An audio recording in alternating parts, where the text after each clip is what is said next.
भारत ने ये south Africa के सामने 5 T20 मैच की श्रृंखला की पहली मैच बहुत आसानी से जीत ली, जबकि स्कोर 175 ही था। जब मिड शो चल रहा था तो मुझे लग रहा था कि यार ये बिलो पार स्कोर हुआ है। उसमें नई गेंद का इस्तेमाल करना बहुत जरूरी था। उसमें अर्शदीप ने जिस तरह से नई गेंद का इस्तेमाल किया, 2 अली ब्रेक थ्रू दिलाए, उसी में साउथ अफ्रीका को पीछे धकेला था। लेकिन पहले बैटिंग पे आते 3 विकेट बहुत जल्दी गिर गई थी और उस 3 विकेट में जिस तरह से साउथ अफ्रीका ने गेंदबाजी की थी, ऐसा लगा कि प्लान के साथ आए थे। एक भी लेंथ आगे नहीं डाली थी।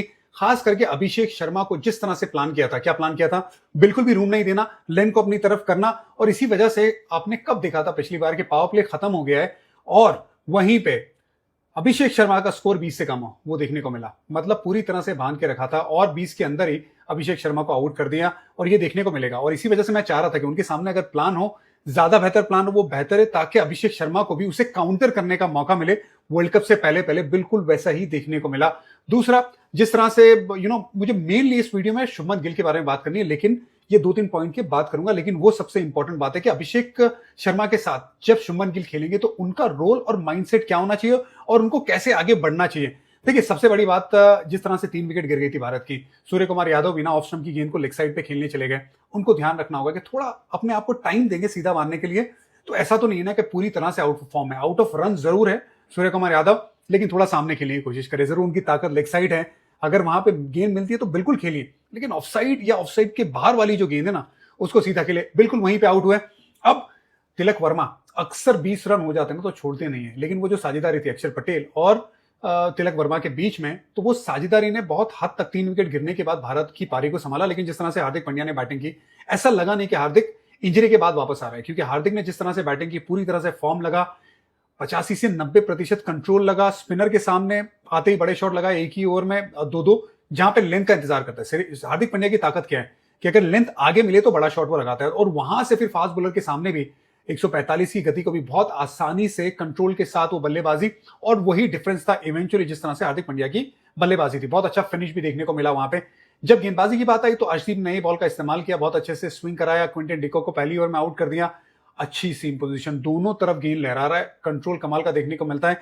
इसी वजह से रेगुलर अर्शदीप का खेलना इस भारतीय टीम में बड़ा जरूरी है, और खास करके ऐसी कंडीशन जहां पे बॉल बहुत ज्यादा ग्रिप नहीं होने वाली है, तो फिर आपके लिए बड़ा जरूरी है कि अर्शदीप सिंह रेगुलर खेले।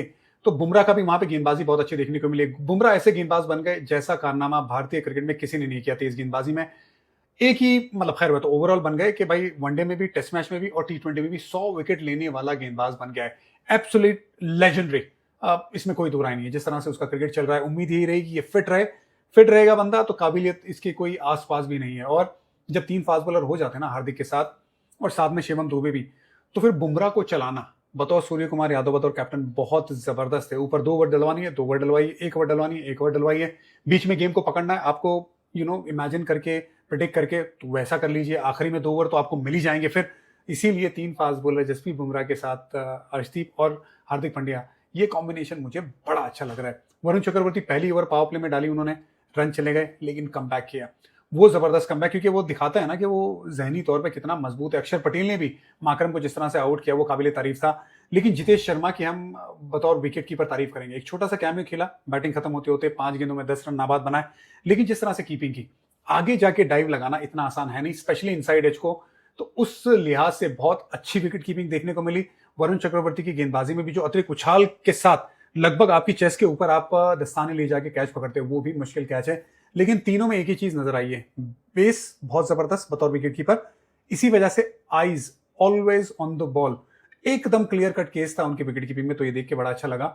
लेकिन अब आते हैं कि सबसे इंपॉर्टेंट टॉपिक जो मुझे लगता है आगे जाके क्या रहेगा, शुभमन गिल को किस तरह से अपने रोल को डिफाइन करना है। मुझे लग रहा है क्योंकि अभिषेक शर्मा जिस तरह से बल्लेबाजी करते सामने, तो उन्हें लगता है कि यार मैं भी उस अंदाज में खेल सकता हूं। क्योंकि आज जब बैटिंग कर रहे थे अभिषेक शर्मा के साथ, पहली ओवर में आपने चौका जड़ दिया, उसके बाद आप स्टेप आउट हो गए।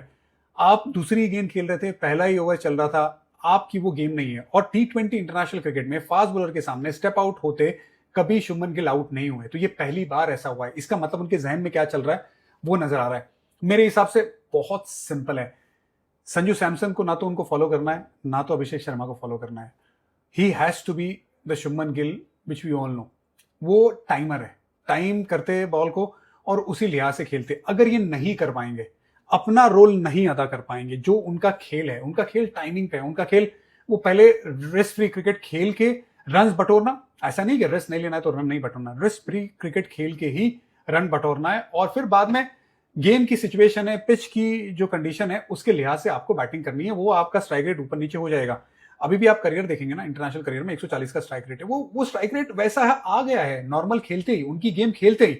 और वैसा भी नहीं है कि रन बिल्कुल भी नहीं बना है, 29 का औसत तो वैसे भी है पिछले अगर कुछ समय की बात करें। सिर्फ ये है कि दूसरे मोल्ड का प्लेयर बनने की कोशिश ना करे शुभमन गिल। बहुत मजे हुए खिलाड़ी है, भारतीय कप्तान है, लेकिन मेरा ये मानना है उनको अभी बैटिंग करते हुए जब मैं देख रहा हूं तो मुझे ऐसा लग रहा है कि बहुत ज्यादा या तो स्टेप आउट करने की कोशिश करे या बहुत ज्यादा एग्रेशन दिखाने की कोशिश करे, पहले से ही स्कोर मन में बना लिया है, उस अंदाज में खेलने की कोशिश करे, या फिर संजू सैमसन जो बाहर बैठे जिन्होंने शतक जड़े ओपन करते हुए और जो अंदाज में वो खेलते उस अंदाज में खेलने की कोशिश कर रहे हैं, खुद के अंदाज में खेले और उसी से रन बनाए, क्योंकि अभी तक जो रन बनाए शुभमन गिल ने उसी अंदाज में बनाए। अगर ये नहीं कर पाएंगे और मुझे ये लगता है खुद के अंदाज में खेलेंगे ना रन बना देंगे, लेकिन अगर कुछ और करने जाएंगे मुश्किल होगा, एक आध इनिंग में रन बन जाएंगे लेकिन फिर कंसिस्टेंसी नहीं मिलेगी जितनी उनकी कंसिस्टेंसी रही है।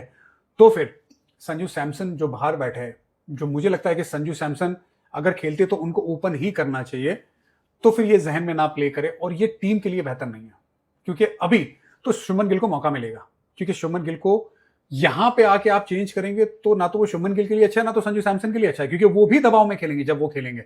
सो मेरा ये मानना है शुभमन गिल को अगर अभी बैक किया जा रहा है तो शुभमन गिल को शुभमन गिल की तरह ही बैटिंग करना है जो टाइमर ऑफ द बॉल है, इसी लिहाज से बैटिंग करिए, बहुत ज्यादा और ज्यादा कोशिश ना करें। ओवरऑल एक जबरदस्त दिन रहा भारत के लिए, बिलो पार स्कोर में भी जो बॉलिंग ने दिखाया है कि 6 बॉलिंग के विकल्प जो है ना, अच्छे 6 बॉलिंग के विकल्प, लेकिन यहां पे तो ना 7 भी है, और फिर 2 ऐसे गेंदबाज जो बल्लेबाजी जो बैटिंग भी कर बॉलिंग भी कर सकते हैं, तिलक वर्मा और अभिषेक शर्मा। अगर गेंद ग्रिप हुई तो फिर वो भी इसी कॉम्बिनेशन में आपके पास 4 स्पिनर भी हो जाते हैं। ओवरऑल एक तगड़ा स्टार्ट भारत के लिए, उम्मीद यही है कि यही बना रहे, लेकिन उम्मीद करिएगा साउथ अफ्रीका वापसी करेगी।